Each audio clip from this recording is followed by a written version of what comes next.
Oh,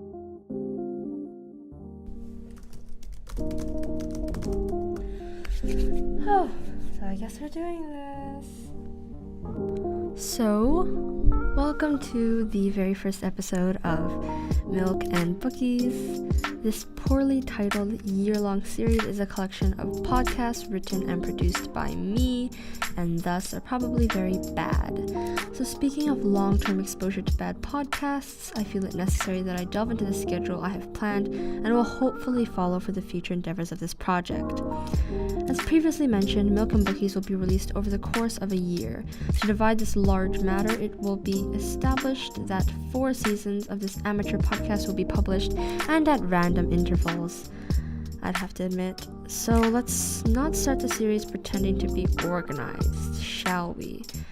Each season should correlate with roughly 3 months and consist of 20 podcasts. This allows for an extremely vague outline for 80 episodes by the end of the year. 80 is the goal, but if we fall short, well, as expected, I'm not a surprise. I'm not a surprise?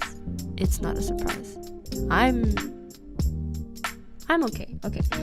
I'm starting 4 months late, so this will be a journey. Today is April 24th, 2018, 4 days after my religious holiday that I hope you all celebrated as well. So, my name is Cheryl. I will be your swanky-danky host for Milk and Bookies.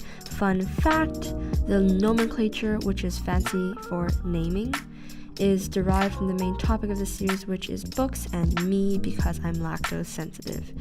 Oh, and of course, it's a pun. We all know that no successful campaign has ever been launched without a pun. I mean, come on. So, welcome to the real world. Reality is a frightful thing, I have come to realize. On account of that, one should anticipate several existential crises inflicting moments, depending on the subject of the writing. So what will I be reading? I mean, what won't I be reading? Classics like A Tale of Two Cities, Moby Dick, don't laugh, you nasty, Anne of Green Gables, and more are all sure to make an appearance, along with more modern pieces like Skullduggery Pleasant, or The Da Vinci Code, and The Raven Cycle, among many more. 74 to be exact. If you'd like to follow along, the next book subject will be announced in the farewell segment of every episode. I strongly suggest that you read the books being covered in order to truly comprehend the evaluations, opinions, and prompts being presented to you. So the very last element that I'd like to bring to your attention before the first official segment is the general structure of each podcast. In every episode, there should be 4 constant segments. The introduction, of course, which is now. Synopsis time, when I read the official overview of the book, main themes, where I talk about what I believe to be the main ideas and supporting details being conveyed in the article, my personal review segment, and lastly, a discussion period where I ask questions, give my response to them, and open it up to the non-existent audience. This includes the greetings at the beginning, which is now, and the farewell found at the end. On the topic of podcast structure, the aim is to have each episode be anywhere between 10 to 25 minutes long, but seeing as how slow and unproductively, efficient that I'm speaking right now, I think it may be longer. So, synopsis time! Milk and Bookies Season 1, Episode 1 is kicked off with Newt's Emerald, a light novel by Garth Nix, an acclaimed fantasy author. The official overview reads as follows. Start quote. On her 18th birthday, Lady Truthful, nicknamed Newt, will inherit her family's treasure, the Newington Emerald. A dazzling, heart-shaped gem, the emerald also bestows its wearer with magical powers. When the emerald disappears one stormy night, Newt sets off to recover it. Her plan entails dressing up as a man, mustache included, as no well-bred young lady should be seen out and about on her own.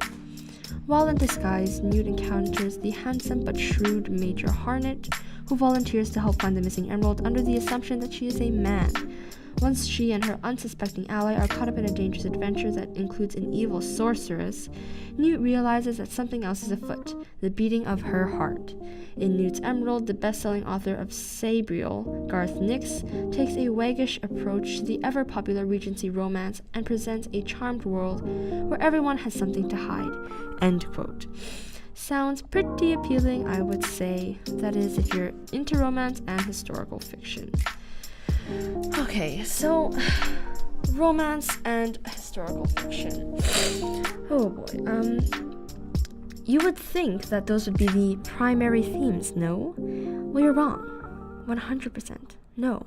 The main themes that made themselves apparent, to me at least, are the following trio. Number 1, disguise. Number 2, wealth. And number 3, obstacles. So let's talk about disguise. Lady Truthful, or Newt, disguises as a man for the majority of the novel. One would think that this illustrates the theme of disguise well enough, but that's definitely considered one example or one aspect of the main theme. It also implies other meanings. For example, Lady Truthful pretends to be a person that she is not in other ways than her gender. She constantly denies her feelings and her obligations and her true, though probably subconscious, motives. This presents an irritating situation of, dramatic irony, the usual. As you may know, there are 3 types of irony, all 3 of which can be found in the book. Situational irony, when something opposite to the expectation occurs. Verbal irony, where the phrases being said do not match with reality and mean the opposite. For the current instance, let's leave these 2 classes of irony to your interpretation and focus on dramatic irony, when the audience knows more about the plotline than the characters in the story. If you're reading with my generic mindset, you know that Truthful fancies Major Harnett, whom you also know is not actually Major Harnett, which further proves the theme of disguise, but denies the budding romance between the two. You also know that she feels obligated to find the emerald because of the consequences that may eventuate in her family, and not because she personally cares for the emerald, which is presented with quotes such as, "We can't go to the ball with Stephen kidnapped." It seems that most of her concerns involve her family, which isn't wrong, but she also forces the idea that she cares so much for the well-being of the emerald and is willing to sacrifice so much for it, when she is only willing to sacrifice for her family. For the reasons listed above, Truthful is undergoing a disguise throughout such a large portion of the book that it's easily confused whether it is truly a disguise or not. Drifting away from the main character, who isn't undergoing a disguise as well, her great aunt, another major character, was also disguised as a man in her younger times for many years. Not to mention the other major character that also happens to be Truthful's love interest is disguised as Major Harnett, when in actuality he is Charles Otterbrook. Spoiler alert! Oops, that's supposed to go before the spoiler, isn't it? Way to go, Cheryl. In conclusion, everyone is or once was another identity that is not true to themselves, denied and disguised their personalities, desires, and responsibilities with it. Hella fake, eh? So the second theme that I came across was wealth. Quite self-descriptively, I don't see it necessary that this theme requires profound analysis. Frankly, we're immersed in a world of the rich and not the poor. As a result of this given situation, most of the activities and components of the plotline are inexplicably tame. There's a very, very evident lack of suspense, horror, intensity, blood, gore, and violence in what is supposed to be a fantasy adventure novel. To be fair, this is heavily dependent on the wealth of the characters and the society they were born into. They were rather unwilling to get injured, suffer, etc., and treated large incidents as minor details. Although I must admit that the sense of royalty and wealth was rather refreshing with its new vocabulary and etiquette, it calmed the entire plotline to develop a more docile journey than an epic quest. The poorest position I came to know was journalist in a rundown alley, which gives the story the delicate and regal tone that could only be present in a story set in a rich setting.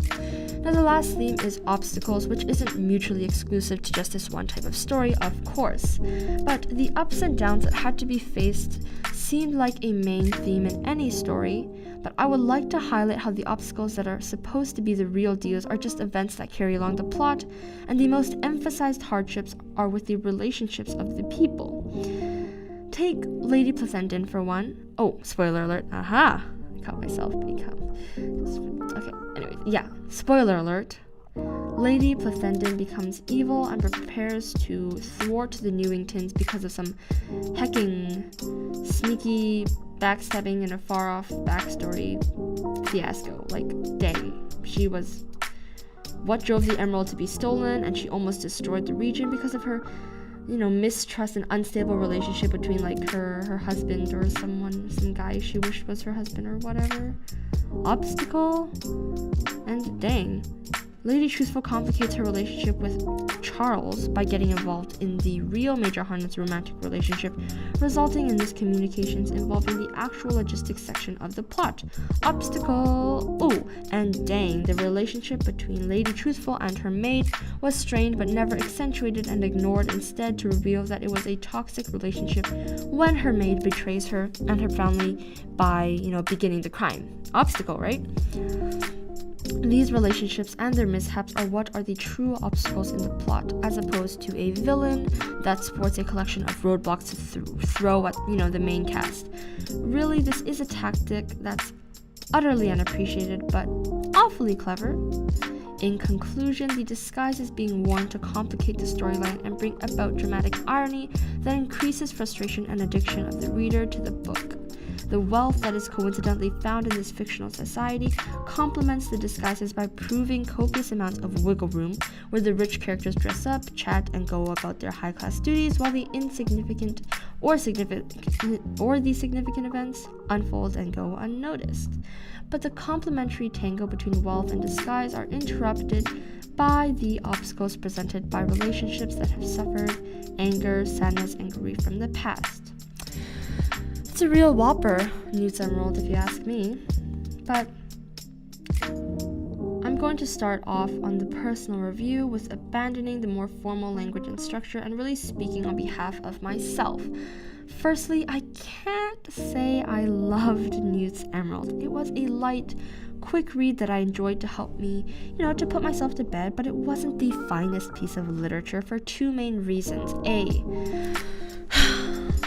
It was too tame and too rushed. Every aspect of the novel seemed overlooked, except for the aspects that I did not find to be all that monumental in terms of the bigger picture. So many large events took place: an attack on Lady Badger's manor, the kidnapping of Stephen Lacey Newington, the kidnapping of and attempted drowning, actually, of Lady Truthful and Charles Otterbrook, both undercover.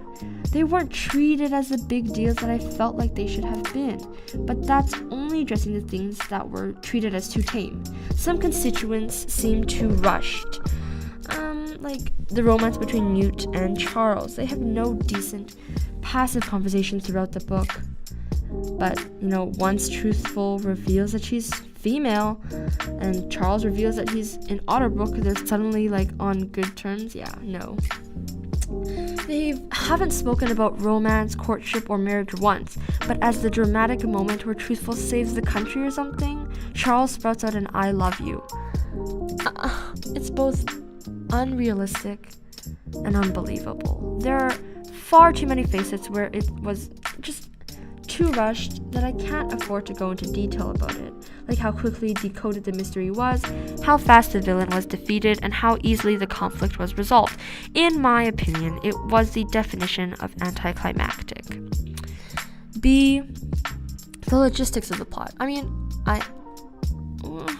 Everything fits so well, and I was so shook, to say the least. The funny thing is, you don't notice the flaws in the plot until you look back.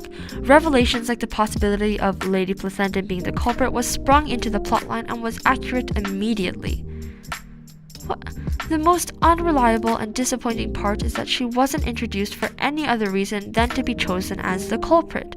Her backstory wasn't elaborated on, except when she needed to prove the validity of accusations against her.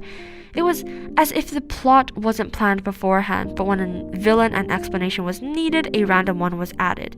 The way the storyline fit together was so evidently artificial that it took away from the beautiful writing that I do admit was there. Everything from the Lacey Newingtons thinking that another jewel would be sufficient when obviously it wouldn't because it lacked magic and family heritage, to the entire incident of Lord Otterbrook crashing into her carriage and then later inviting her to a masquerade that is coincidentally where the antagonist resides is insane and robs the book of the fluency that it could have had. All in all, the plotline was a major, if not the major flaw of the novel, and it really bothered me. Just my intake of the meaning and story behind the book was very much deterred. However, the story was exceptional. I was constantly immersed in the world that Garth Nix created, and I was, consistently following with the mood and societal standards of the time. The vocabulary and research that could be found were breathtaking, and I really do admire Garth Nix for putting in the time to adjoin them. It's worth the read for such a short but lovely book, despite its frequent and redundant but inferior shortcomings. So I've given a long, informal, and, harsh review of the book that does not complement the usual neutrality that I sport in projects like this. For this reason, it is the perfect time to transition into a more general deliberation, more open to other views and opinions. So, discussion question 1, was it necessary and unrealistic for Lady Truthful's father to fall ill at the news of the stolen emerald? There are way too many ways to interpret this, 2 of which being 1, was that too dramatic, and 2, was that a purposeful and significant contribution to the plot? Both the interpretations are equally valid in coining whether or not the illness of the Admiral was necessary. As I analyze it, there is reason in my opinion that it was necessary, but it was definitely unrealistic. In order to put more focus on the intended main character and allow for the romance and drama and mystery to ensure in the order, just that it was planned, I suppose, the focus must first be shifted from the possibly more interesting and more capable character that is the Admiral or our main character's father. Thus, while there were other methods to allow for the same outcome, the illness both created a space for emotional dialogue and motivation, as well as another space for the main character's story to begin to unfold. So, justified. Discussion question 2, in what ways does the society present in Newt's Emerald resemble the current real-life society of first world countries like the United Kingdom, Canada, the US, etc.? Well, in more ways than one does the magical, slightly dystopian world of the 18th century England resemble our modern nations. Primarily, you have social bureaucracy where there are clear but not official rankings and positions in society, where certain figures and groups of citizens are looked down upon and vice versa. Personally, it is a custom opinion that the social interactions and networks that develop in the novel are scarily alike to those in the communities in which I reside. From miscommunications that cause struggles between lovers, to the strict and unappealing behavior of parents, officers, and other figures in higher authority. There are vast amounts of connections between characters of a comparable bracket, which complicates the fate of our main characters. It's an interesting and realistic twist that is large enough to take vital effect, but, small enough to also go unnoticed. So, please feel free to answer any one of these questions in the comment section below, or not, because no one is listening and I'm talking to myself like a madman. Obstacle. With that, our first episode of Milk and Bookies is coming to a close, thank God, because it's pretty late and I want to go watch some K-pop videos like the Korea boo I am before passing out. To be honest, Milk and Bookies Season 1 Episode 1 became much more gruesome and critical than I had originally intended, but the truth was exhibited, and while I had hoped that we could start off the year nice and lovely, I've disappointed myself again, like everyone else I disappointed. Kidding. Oh. So, let's close up and meet each other again with hopefully a more positive and fluent vibe on my part. Read up on Kingdom of Ash and Briars by Hannah West for next time. Friends, Milk and Bookies, Cheryl, signing out. Peace.